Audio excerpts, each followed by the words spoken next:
Dans la galerie des espèces menacées et disparues, un quadrupède ressemble à un loup, mais c'est un marsupial. C'est dans une poche ventrale que se développent ces embryons. Il existe des vidéos d'une époque où le thylacine existait encore. Triste relique d'un trésor à jamais perdu.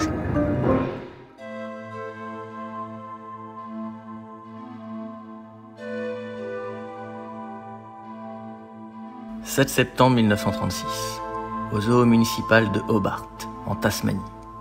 Benjamin, le dernier thylacine, ou tigre de Tasmanie, décède après 3 années passées en captivité. La négligence de son gardien, qui a omis d'ouvrir la porte de son abri, et le froid glacial de la nuit tasmanienne, au cours d'un hiver particulièrement rigoureux, lui ont été fatales. Les dernières images filmées de Benjamin datent de 18 mois avant sa mort. Le commentaire d'époque souligne la rareté de cet animal. The Tasmanian tiger, easily distinguished by his straight, unjointed tail, is also a dangerous opponent, though, like the devil, is now very rare, being forced out of its natural habitat by the march of civilization. This is the only one in captivity in the world.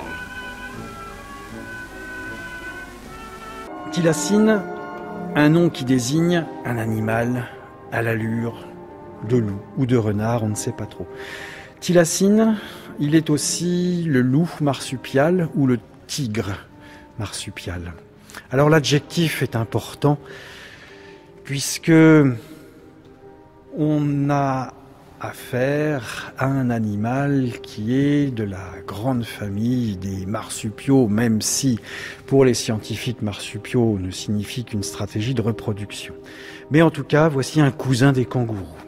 Alors, il y paraît absolument pas, puisque voici en tout point un loup. Alors, il a été baptisé loup par ceux qui l'ont découvert, des Européens naturalistes qui, voyageant en Australie et surtout en Tasmanie, l'île qui se trouve au sud de l'Australie, ont découvert cet animal et effectivement, confrontés à son allure, se sont dit « mais finalement, cette bestiole est à peu près comme le loup que nous connaissons en Europe ».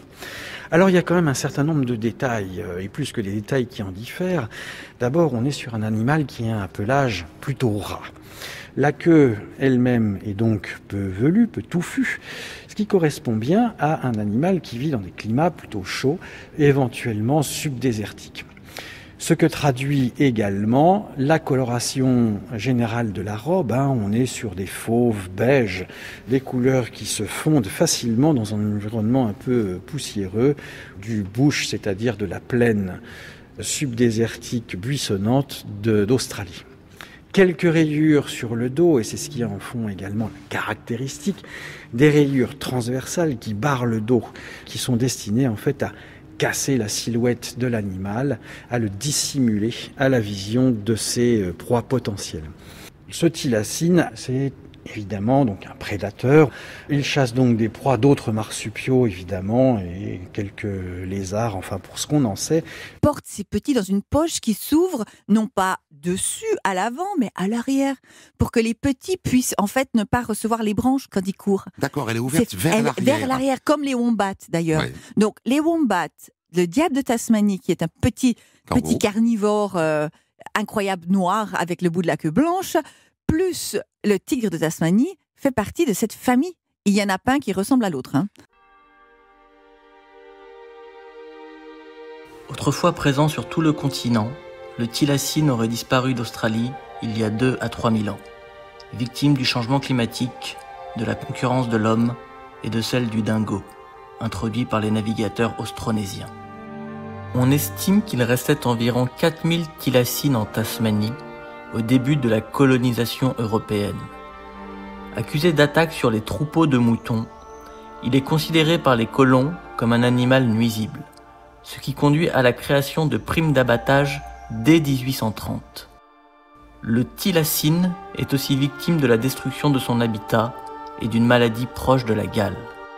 À la fin des années 1920, il est devenu extrêmement rare à l'état sauvage. En juillet 1936, le gouvernement de Tasmanie présente un projet de protection de l'espèce. 59 jours avant la mort en captivité de Benjamin, le dernier spécimen connu. La disparition d'une espèce quelque part, c'est toujours un échec. Dans le cas du thylacine, on est clairement, non pas sur un échec en tant que tel, mais sur une incompréhension.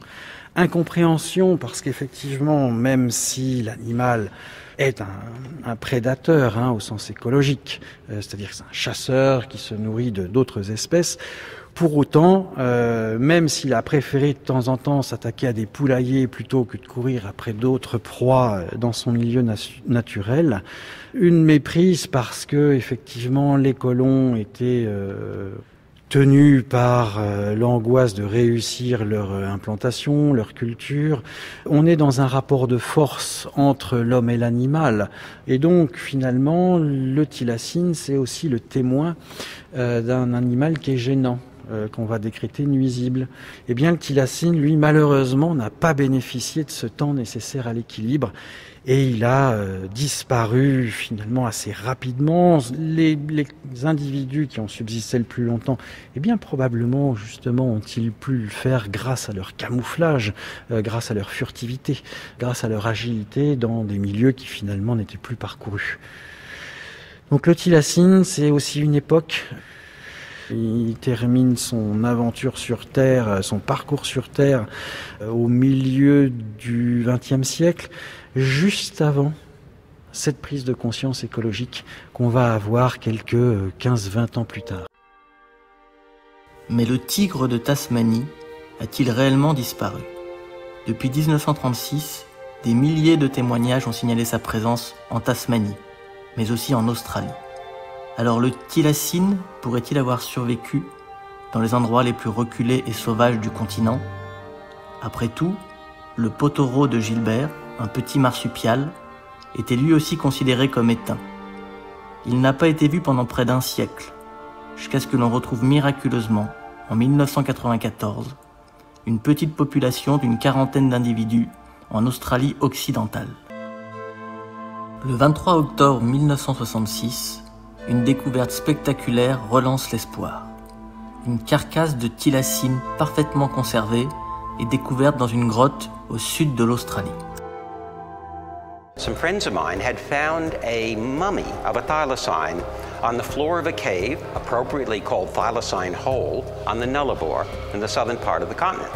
At first they thought it was evidence that the thylacine had just recently fallen into the cave because it still had eyeballs, it had a tongue, it even had a musty smell. And they were ready to start to establish a reserve to protect the thylacine. It was such an exciting time. And then one paleontologist, Duncan Merrilees, said, hang on, before we jump to this conclusion, we should probably radiocarbon date the tissues, the dried skin. And they did, and it turned out to be over 4,000 years old. En 1973, au sud de l'Australie, Liz et Gary Doyle filment un animal non identifié. S'agit-il d'un chien ou d'un renard qui aurait perdu l'essentiel de sa fourrure à cause de la gale ? Selon certains, les proportions de l'animal, en particulier celles des pattes arrière et de la queue, ne correspondent ni à celles d'un renard, ni à celles d'un chien, mais seraient proches de celles d'un tigre de Tasmanie. Quoi qu'il en soit, la qualité des images ne permet pas d'identifier l'animal avec certitude. En 1986, le magazine New Scientist publie des photos prises en Australie occidentale de ce qui semble être un thylacine. Dans un premier temps considérées comme possiblement authentiques, elles seront par la suite remises en cause suite à l'analyse des négatifs. Depuis cette date, la presse internationale, toujours en quête de sensationnalisme, publie régulièrement de prétendues photos ou vidéos de tigres de Tasmanie. Mais aucune d'entre elles ne peut être considérée comme une preuve concluante. Le temps passant, la probabilité de survie d'une population de thylacines s'amenuise. Pourtant, les témoignages continuent de s'accumuler. Ainsi, en 2018, l'aventurière suisse Sarah Markey publie un livre dans lequel elle prétend avoir aperçu un thylacine. Il y a un animal légendaire en Australie, en fait c'est en Tasmanie, ça s'appelle le tigre de Tasmanie. Et on n'est pas sûr s'il est disparu ou pas. En 1936, on a cessé de le voir et on se demande s'il est disparu ou pas. Une femme a décidé d'aller voir en Tasmanie s'il y en avait encore. Elle est avec moi, Sarah Marquis, qui a écrit « J'ai réveillé le tigre » aux éditions Michel Lafon. Bonsoir. Bonsoir. Alors, est-ce qu'il existe, d'après vous, là? Parce qu'en principe, il est disparu, mais vous dites avoir eu des indications au moment où vous êtes allé qu'il existe. Alors, avant de partir dans une expédition comme celle-ci, il y a toute une préparation. Et ce que je fais d'habitude, donc j'ai fait, ça fait 25 ans que je suis exploratrice au National Geographic. Je vais lire des romans historiques, des récits historiques. Je vais collecter toutes ces informations. Et dans ces romans historiques et ces récits, ils étaient d'accord sur une chose en commun, c'est-à-dire qu'il y avait l'odeur du tigre qui se répandait dans ces forêts premières quand on s'en approchait. L'avez-vous senti? Je l'ai senti. Ah, vous avez senti cette odeur-là? Je l'ai senti. Et ça sent quoi? Et c'est vraiment, on ne peut pas s'y méprendre. Et tout d'un coup, l'odeur est arrivée. Mais ce n'est pas une petite odeur, c'est une espèce... c'est toute l'atmosphère, tout en baume. Si vous êtes, il est là, il faut manger. Là, je me suis immobilisée, je me suis dit, je vais le voir. Et le reste est dans le livre. Près du ruisseau en contrebas, Sarah cherche des traces. Rien. Quelques semaines plus tard, Sarah installe sa tente à l'endroit même où a été capturé le dernier tigre de Tasmanie, celui qui est mort aux eaux de Hobart en 1936. Il reste une cabane. Le lendemain, Sarah vient de franchir un pont délabré. Elle se dit, tiens, je vais pêcher. Elle est en train de préparer sa ligne. Elle a un fil entre les dents. Et soudain, elle entend un raffut du côté du vieux pont. Elle lève les yeux et elle voit un grand oiseau qui bat des ailes pour échapper à un poursuivant. Et le poursuivant, elle le voit nager dans l'eau. Elle ne voit que sa tête. Ça dure quelques secondes. Elle est trop loin. Elle n'a pas vu les détails. Qu'est-ce que c'était ? C'était quoi cette grande tête? Un chien égaré? Peu probable. Un dingo? Il n'y en a pas en Tasmanie. Ça n'était pas non plus un kangourou, ni un wombat, ni un diable. C'était un tigre. C'était un tigre de Tasmanie. Elle en est sûre. Mais elle non plus. Elle n'a pas pu prendre de photos. L'histoire est belle. Peut-être même trop belle, quand on connaît la propension de Sarah Marquis à enjoliver le récit de ses aventures. Qui ne connaît pas Sarah Marquis, l'aventurière jurassienne? À force d'exploits, elle est devenue l'une des personnalités préférées des romans. Mais aujourd'hui, un guide qui l'a connue en Amérique latine fait d'étranges révélations. De quoi jeter le doute sur le récit de son périple dans les Andes. Sarah Marquis, on a aussi appris que vous avez traversé au Chili plus de 200 km en voiture. Est-ce que vous confirmez? Pardon? On a appris, Sarah Marquis, que vous aviez traversé au Chili... Allô? Allô? Vous avez qu'est-ce que... Oui, je vous disais, on a appris au Chili... Vous m'entendez? Plus de 200 km en voiture? Voilà. Non. Vous confirmez pas? Oui, je vous entends. Mais est-ce que vous confirmez que vous avez traversé... Non, je ne confirme pas du tout ça. D'accord.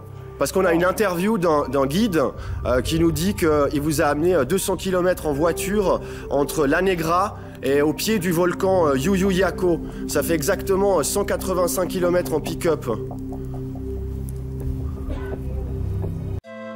En Tasmanie, des milliers de personnes croient toujours en la survie de l'espèce et continuent de rechercher des preuves. Pourtant, selon les scientifiques, il est très improbable qu'un animal de cette taille ait pu perdurer jusqu'à nos jours sans laisser aucune trace de son existence. Where's the hard evidence that it's still out there? Where is the squashed carcass on the road? Since 1930, with all of the vehicles in Tasmania killing everything else on a daily basis, why not one thylacine carcass? People say they see them everywhere. They see them on the mainland of Australia. I've had people tell me they see them in Texas and even in South America. But it's all based on sightings. And sightings are not testable evidence. It's not the same as a bone or a hair or even a piece of poo. What you can do is examine the structure of the sighting And when you do that, it turns out that the way people see thylacines, the time of day, the number of people who see it, the length of time of the duration of the sighting, it's the same kind of data that we have for flying saucer reports. So it makes people extremely skeptical that sightings are a credible basis for claiming they still exist. And apart from the sightings, there is zero evidence, zero hard evidence that a thylacine survived in Tasmania after 1936 or on the mainland after 4,000 years ago. They're gone. They're just not there anymore. We have to get over it. Dans un article de mars 2020, le magazine Society s'interroge sur les raisons de ce phénomène. Selon l'ancien sénateur écologiste Bob Brown, la relation de la Tasmanie à l'animal disparu témoignerait avant tout de la volonté de soulager un sentiment de culpabilité. Il y a cet espoir qu'il existe encore pour passer outre ce sentiment que nous, les descendants d'Anglais, avons tout détruit ici, la faune et la flore.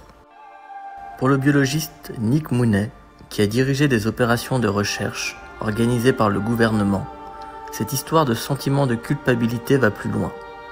Le tigre serait, à l'entendre, une technique de diversion pour éviter de parler du vrai sujet, l'extermination des aborigènes de Tasmanie.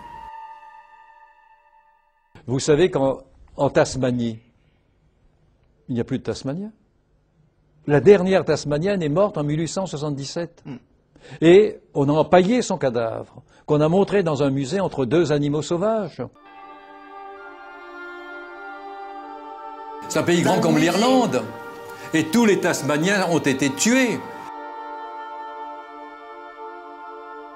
Et la dernière est morte en 1877 et son cadavre a été empaillé, exposé dans un musée entre un loup de Tasmanie et un ornithorynque.